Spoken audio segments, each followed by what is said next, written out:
vous remercie d'être venus en si grand nombre. Je pense qu'on doit dépasser la centaine de participants. Avant de donner la parole au professeur Hilard, je tenais à revenir sur les raisons qui ont motivé l'organisation de cette journée et les buts qu'elle poursuit.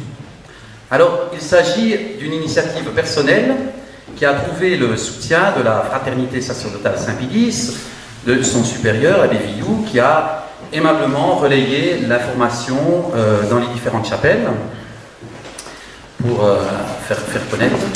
C'est une action qui s'inscrit dans le prolongement d'une autre action que nous avons menée l'année dernière, je dis nous, c'est-à-dire une dizaine de fidèles de la Fraternité sacerdotale Saint-Pédis, où nous nous sommes opposés à la Gay Pride de Delémont, donc en juin 2012, opposés aux manifestants pro-invertis, et tout particulièrement, nous sommes opposés aux autorités politiques, autant communales que cantonales, qui s'étaient engagées en faveur de cette Gay Pride.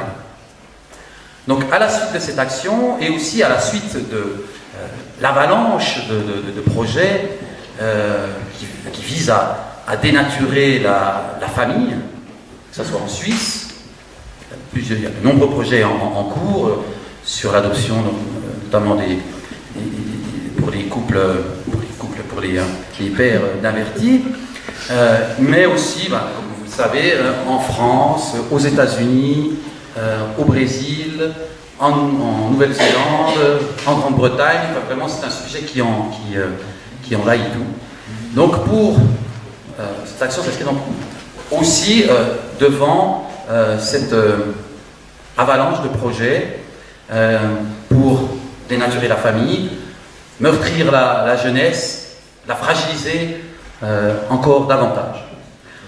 Alors, j'ai devant le constat de cette montée en puissance, de cette volonté destructrice, j'ai pensé qu'il serait bon que nous autres, catholiques, qui ne faisons pas de notre foi un mouchoir qu'on met dans sa poche et qu'on ressort uniquement quand on a un peu de vague à l'âme, j'ai pensé qu'il serait bon que nous nous rencontrions, que nous apprenions à nous connaître, à tisser des liens, à nous organiser aussi pour défendre la famille, défendre notre foi, notre mère l'Église, quand elles sont attaquées, défendre notre doctrine sociale et combattre le mondialisme.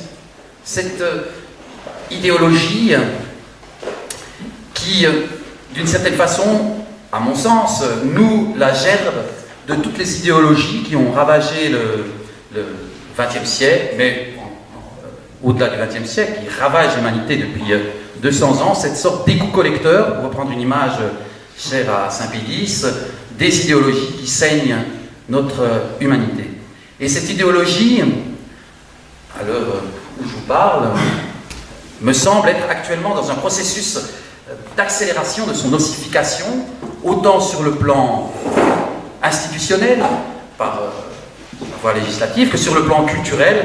J'entends par là ce qu'il faut bien appeler l'appareil de propagande que sont devenus les médias, le monde de l'édition, le monde du spectacle et tous les intellectuels qui gravitent autour.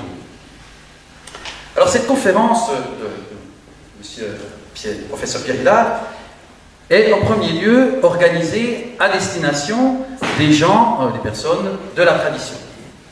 Mais sont présentes aussi parmi nous, de la tradition catholique, mais sont présentes aussi parmi nous des personnes issues d'autres horizons, pas forcément de confession chrétienne, liées à des mouvements associatifs qui sont sensibles à la question du mondialisme et qui ont aussi le désir de se dresser contre cette barbarie qui nous est présentée toujours sous les atours joyeux de la lutte pour la liberté, de la lutte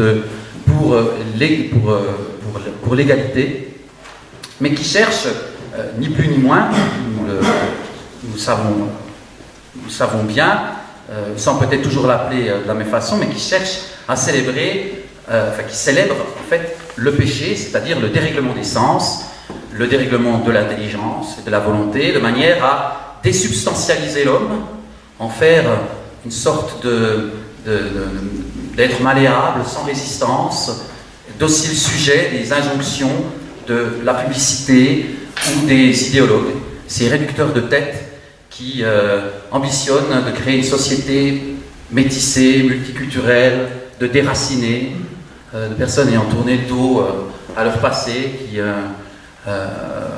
nourrissent une forme de haine ou de culpabilité à l'égard de notre patrimoine.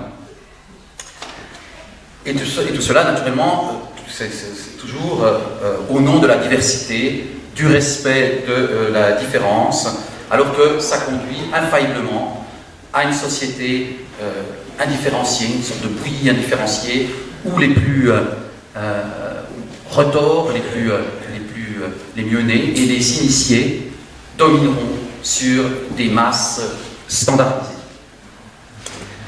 Alors ici, je pense, quelle que soit notre provenance, donc que ce soit pour les catholiques, ou, comme je l'ai dit, pour les personnes qui proviennent d'autres horizons, nous avons tous plus ou moins identifié, je pense, intuitivement, ou de façon plus élaborée, qu'une guerre est livrée actuellement contre la famille, contre l'ordre naturel, contre la métaphysique du bon sens, tout ce qui est ancré, tout ce qui est lié au réel, et toujours donc au nom de la dignité absolue de la personne humaine, de la démocratie, de l'égalité, de la liberté, bref, tous ces termes ronflants dont s'habille le mondialisme. J'ai donc voulu cette journée pour nous aider au sein de la tradition à nous rencontrer, à nous faire connaissance, à nous organiser, mais aussi à nous mettre en contact avec des personnes d'autres horizons, comme je l'ai dit, qui ont bien compris, elles aussi, que l'humanité était devenue la proie d'apprentis sorciers, des authentiques prédateurs, ou alors simples idiots utiles, qui ont pour objectif d'accoucher d'un homme nouveau, accoucher au forceps d'un homme nouveau, sans identité, sans repère, et qui, par leurs différentes actions qu'elles entreprennent, cherchent à nous détourner des repères traditionnels, de la morale naturelle, avec pour objectif une société qu'on pourrait appeler de sorte d'enfants mal élevés, qui revendiquent chaque jour les nouveaux objets de leur pride. Je crois que l'heure est plus que jamais pour nous autres, personnes de la tradition, à sortir de ce qu'on pourrait appeler notre ghetto, entre guillemets. Pour ce qui est du monde traditionnel catholique, nous avons déjà identifié depuis longtemps ce projet qui anime nos élites intellectuelles, culturelles, politiques. Nous avons des penseurs, des philosophes, des historiens, des géopoliticiens qui nous ont éveillés, et sans parler de nos glorieux papes des 18e, 19e, 20e siècle, qui avaient finalement tout prévu, tout annoncé, tout ce qui se passe actuellement sous nos yeux, et qui nous avaient particulièrement mis en garde, et qui avaient particulièrement dénoncé la maçonnerie comme la force qui porte à bout de bras cette barbarie. Donc, comme je l'ai dit, je pense qu'il nous faut maintenant présenter tout ce travail qui a été accompli par nos prédécesseurs, le présenter au monde. Bien sûr, on me dira, ça a toujours été fait, et loin de moi l'idée que le monde traditionnel est resté bien au chaud dans son petit cocon. Il y a toujours eu des manifestations, des actions, il y a toujours eu des publications, mais à la différence, ce qui me semble, c'est que par le passé, il y avait comme un abîme entre le monde traditionnel et le monde profane, qui faisait que tout ce que le monde traditionnel pouvait produire en termes d'analyse, de réflexion, de mise en garde, de prophétie, était difficilement recevable par le monde profane, parce que c'était trop éloigné de ses préoccupations, de ses soucis, de ses centres d'intérêt. La grande différence de nos jours, c'est que tout ce qui a été analysé, comme je vous l'ai dit, ça se réalise sous nos yeux. L'agenda du nouvel ordre mondial, sa propagande s'accélère à vitesse grand V, et les médias ont beau tout faire pour détourner le regard, pour créer de la confusion, de la division, nous avons de nos jours un outil qui nous permet de nous informer, aussi de créer de la représentation collective. Je veux parler d'Internet. Sur Internet, tout ce qui touche à la dénonciation du mondialisme est très organisé, beaucoup de mouvements, beaucoup d'interventions, notamment celle de Pierre Hillard, hein, je pense qu'ils ont joué pour beaucoup parmi nous dans notre prise de conscience des dangers, mais cette mobilisation, on va dire, virtuelle ou sur le net est encore relativement peu relayée dans le domaine public. Il y a peu de mouvements qui dénoncent officiellement, que ce soit des partis politiques, ou lors de manifestations, lors d'actions, qui dénoncent cette idéologie reine des idéologies à laquelle toutes les autres s'ordonnent, le mondialisme. Mais s'il a un sujet sur lequel on peut rebondir, tout particulièrement, je pense que c'est précisément celui de la famille, parce que la famille a concentré sur elle l'essentiel des attaques jusqu'à nos jours. La famille et l'Église aussi, comme par hasard, la petite famille, les deux sont particulièrement la cible des attaques du mondialisme. Et je pense que sur ce thème, à travers ce thème de la famille, nous avons la possibilité, effectivement, de présenter une cartographie assez complète du mondialisme, de dénoncer son mode d'action, son projet, ses buts, les forces qui le portent. C'est pourquoi je pense que nous avons le devoir, nous autres catholiques, de monter en première ligne, mais pour défendre notre foi, défendre la famille, mais aussi, je pense, de nous articuler, de nous joindre à d'autres forces qui ont aussi le même souci de la défense de la famille, qui ont aussi compris donc, le projet mondialiste dans son ensemble. Et c'est donc la raison, une des raisons, encore une fois, pour laquelle j'ai organisé cette journée pour créer des liens, des contacts entre nos différents mondes, nos différents horizons. Alors voilà, je pense là j'ai fait un peu le tour des raisons, comme je vous ai expliqué, qui ont conduit à l'organisation de cette journée. La journée donc, est composée d'une partie conférence que donnera Pierre Hillard. À la suite de cette conférence, il y aura un moment de questions. On pourra débattre, vous pourrez poser vos questions. Ensuite, j'invite tout le monde à participer à un apéritif qui sera organisé. Alors il nous faudra, après des discussions un petit peu reconfigurer la salle, disposer un peu les tables différemment. Mais nous pourrons tous, vous êtes tous invités à cet apéritif. Et à la suite de cet apéritif, les catholiques sont invités à participer à une discussion sur les différents sujets que nous allons aborder.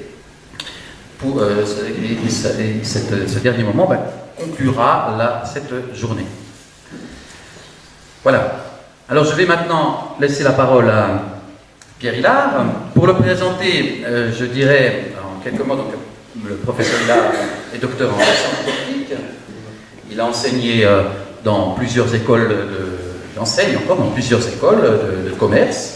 Et il s'est fait connaître particulièrement par la publication de nombreux ouvrages sur le mondialisme où il montre vraiment de façon très rigoureuse, et je pense que sa touche personnelle, il montre toujours de façon très référencée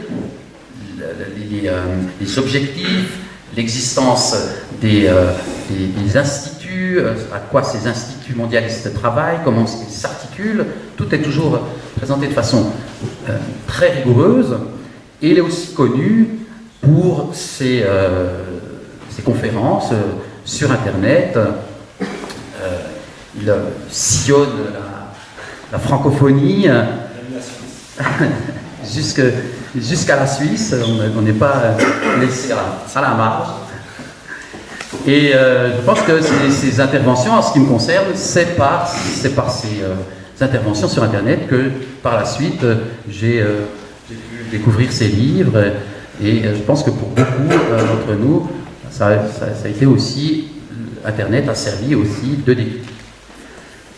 Alors voilà, je vais maintenant laisser la parole à Pierre Hilard pour cette conférence qui porte sur le mondialisme et la famille en danger. Merci.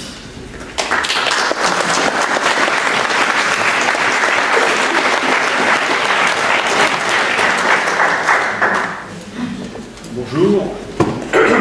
Après de tels propos, je ne sais plus qu'est-ce que je peux dire. Qu'est-ce que je peux dire? C'est presque trop violent pour moi.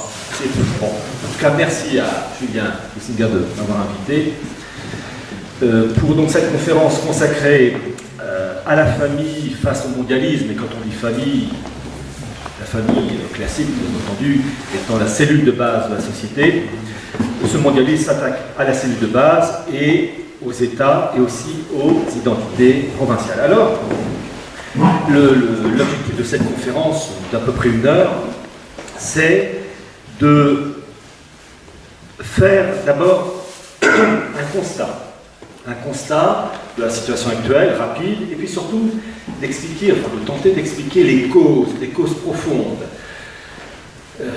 Parce qu'il se passe évidemment des choses largement négatives, mais il y a parfois, et c'est ce qui se passe actuellement en France, des réactions saines qui font plaisir à voir et qui, par certains aspects, peuvent être des aspects déplaisants. Vous allez comprendre pourquoi. On a depuis pas mal de mois en France des manifestations de plusieurs centaines de milliers de Français contre le mariage homo, et ma foi, ça surprend tout le monde. On dirait qu'il y a comme un instinct de survie qui touche toutes les couches de la population, et les gens refusent ce mariage, ce type de mariage entre guillemets, et ça dure depuis des mois. Et ça fait vraiment plaisir de voir un tel sursaut et une telle persévérance.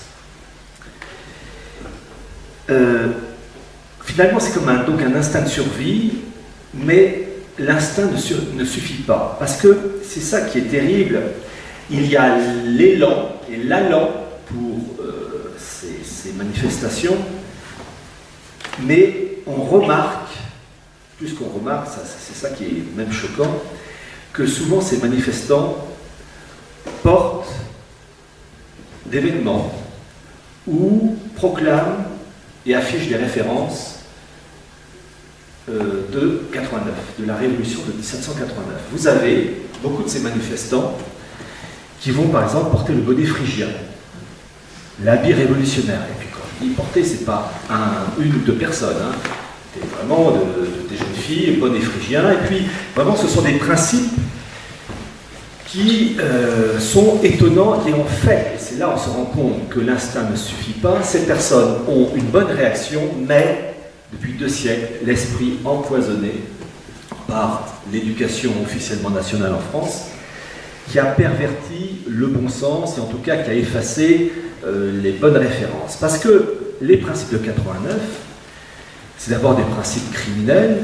Je rappelle que ceux qui portaient le bonnet phrygien, quand même, il y a eu des massacres, la terreur, c'est pas pour rien qu'on a appelé la période de 1793 la terreur. Vous avez eu les fameuses noyades de Nantes, où ces révolutionnaires avaient un malin plaisir à faire des mariages républicains de prêtres et de religieuses déshabillés et ligotés face à face et coulés dans la Loire.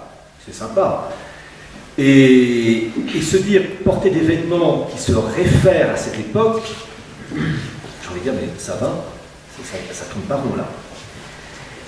Et ces gens-là n'ont pas compris, c'est là où peut-être le système peut se récupérer, ces gens-là n'ont pas compris que ce sont les principes de 1789 qui conduisent au mariage homosexuel, à la destruction de la famille, et puis on peut continuer, des mariages à 3, et puis avec toutes les combinaisons possibles et inimaginables.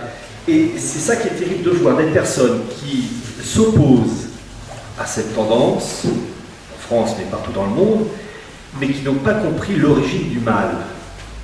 Et c'est peut-être la force du système, parce que quand on ne connaît pas l'origine du mal, le système peut trouver les parades pour avoir le dernier mot. Alors, il faut avoir, pour comprendre la situation, des références philosophiques, historiques, religieuses.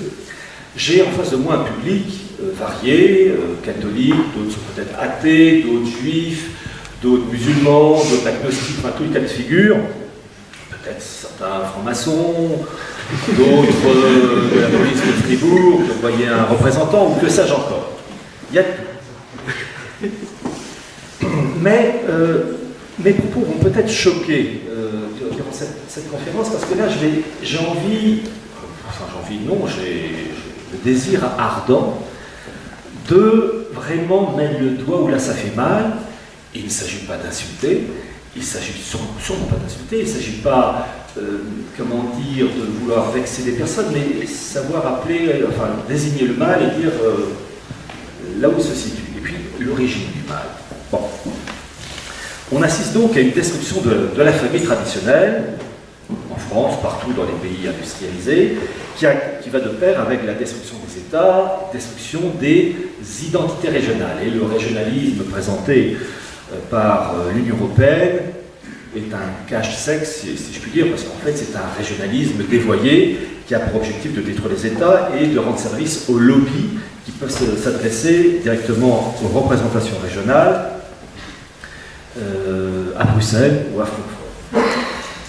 L'objectif du mondialisme, outre la destruction de la famille, de la cellule familiale classique, c'est d'aboutir à une humanité indifférenciée, à l'échelle planétaire afin de créer une unité cosmopolite. Unité cosmopolite.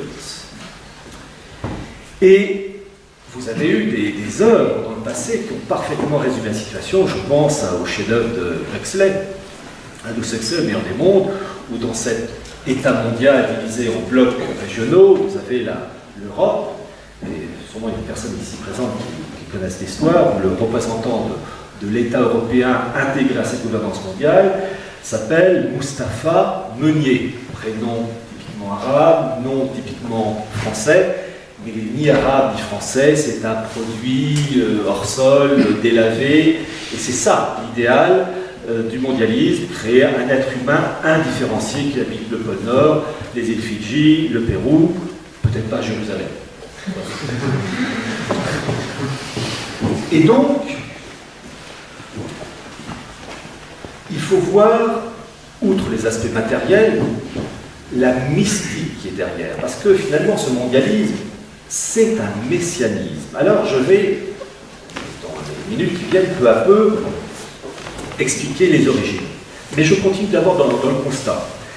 Le constat, c'est, qu'est-ce qu'on voit? On voit l'apparition, plus que l'apparition, la construction de blocs régionaux, l'Union européenne en étant le prototype le plus avancé, la mise en place officiellement annoncée par le président Obama en février dernier lors de son discours sur l'état de l'Union d'un marché transatlantique qui doit normalement être présenté durant le G8 17 et 18 juin en Irlande du Nord, un marché transatlantique, donc entre l'Europe et les États-Unis, en fait le bloc nord-américain, chose qui semble surgir comme ça du néant, alors qu'en fait les choses ont été préparées depuis des années et des années.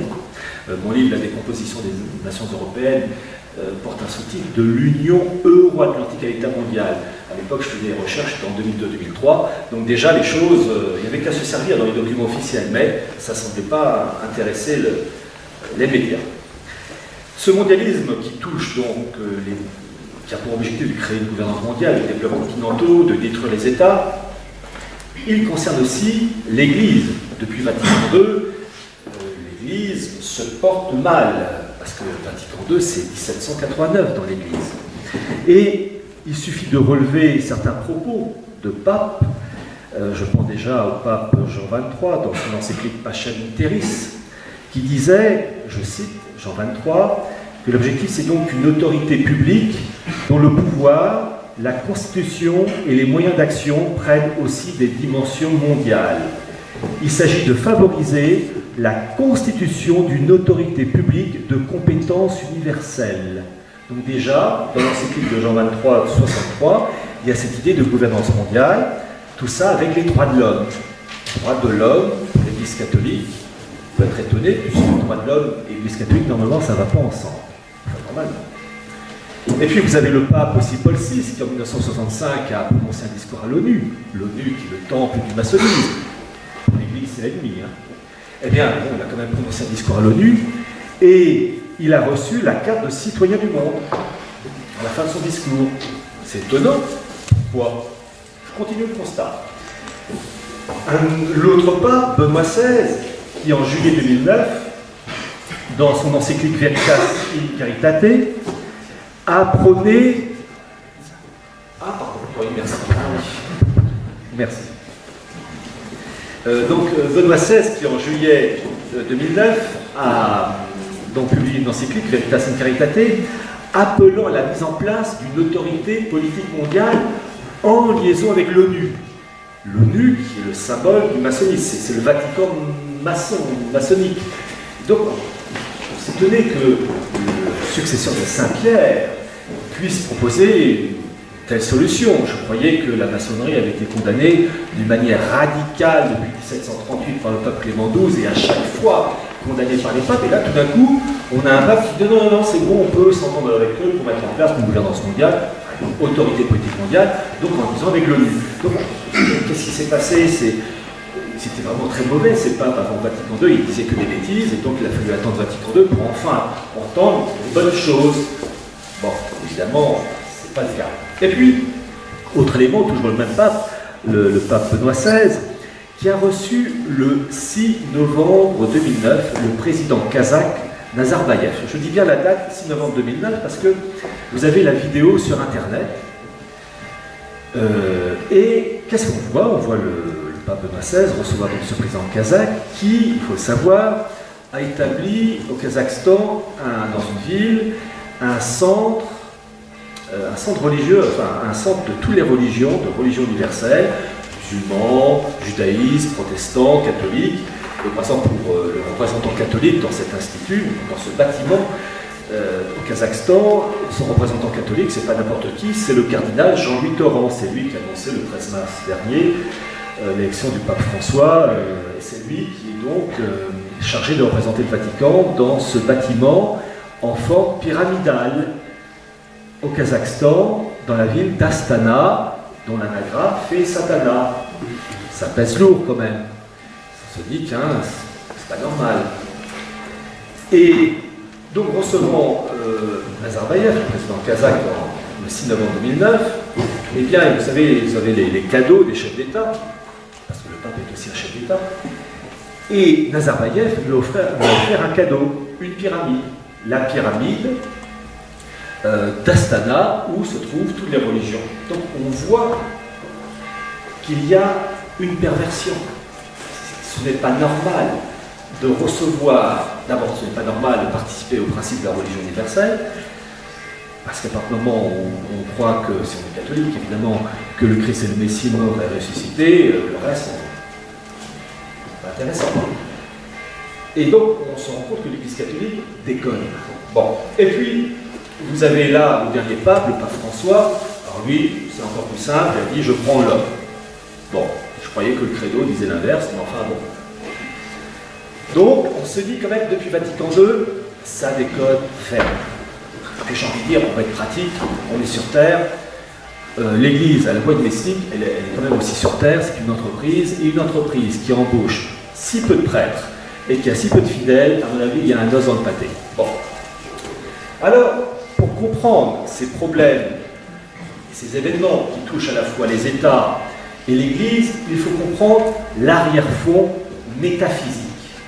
Vous savez, c'est comme un être humain, nous sommes tous marqués par notre origine sociale, notre tournure d'esprit dû à la mentalité religieuse de nos parents, de nos grands-parents. Quand on veut se marier, il faut déjà connaître les parents et les grands-parents, parce qu'on épouse, quand on se marie, on épouse une origine sociale. On a un héritage biologique, mais on a aussi un héritage spirituel. le comportement spirituel positif ou négatif de ses parents et de ses grands-parents a une répercussion dans la descendance. Bon, ça on oublie trop souvent. Pour ce topo, pour expliquer un peu les origines, en tout cas le mieux possible, je vais m'appuyer largement sur un religieux, un évêque, pour qui j'ai une immense admiration, que vous devez tous connaître, que vous soyez catholique, athée, musulman, juif, ne serait-ce que pour la qualité de la formation. Cet évêque s'appelait Monseigneur Henri de Lassus, né en 1836, mort en 1921. Remarquable.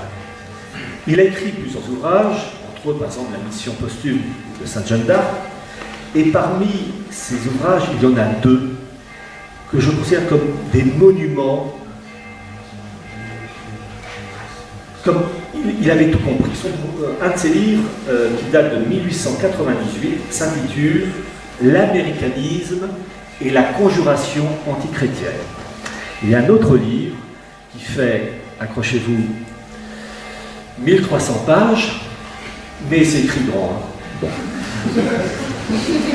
1300 pages, sorti en 1910, qui s'intitule, le titre, « La conjuration antichrétienne », avec comme sous-titre « Le temple maçonnique voulant s'élever sur les ruines de l'Église catholique ». Ce livre-là est disponible sur Amazon. Je vais vous dire une chose, je serai directeur de séminaire, tous les séminaristes auraient à étudier Monseigneur de Lassus. Et impossibilité de devenir prêtre si on n'a pas la moyenne pour les examens traitant de Monseigneur de Lassus. Pour vous dire, l'estime, c'est même pas l'estime, c'est l'admiration.